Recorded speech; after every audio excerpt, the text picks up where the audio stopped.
A high-level delegation from the U.S. is currently in the Philippines for a trade mission. The group also wants to start groundwork on a free trade agreement.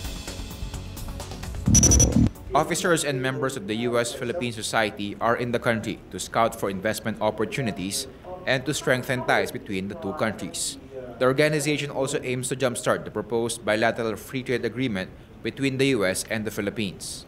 A budding bilateral Philippine-U.S. trade agreement, which we are all going to be working on in some fashion or another. It's for the governments to do, to be sure, but we will be working in favor of it.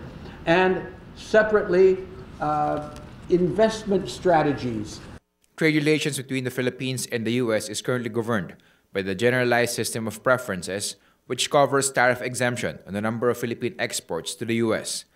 Though it is still far from ironing out the proposed trade agreement, the group said there is much to gain from both sides. It also turns on the ability of the Philippine economy to export which goods might be acceptable to the American market. No?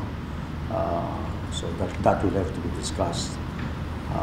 In terms of investments, it's I think what Ambassador Maisto indicated, if there are investment inflows to the Philippines, the incentives, the assurances in terms of the protection of that investment, both in terms of repatriation of capital. I think it's something the Philippines should seriously consider taking up because the U.S. is one of the biggest markets available to us.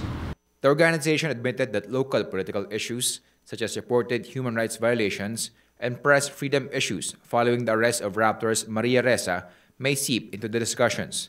But the Philippines is confident it will not affect relations between the two countries. We all hope that her case is dealt with as expeditiously as possible in a way consistent with the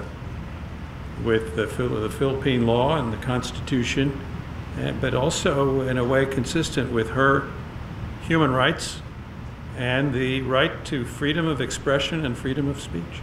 We have to remind, of course, our friends in the United States that we are a sovereign nation and we are a country of laws. Bim Santos, We Are One News.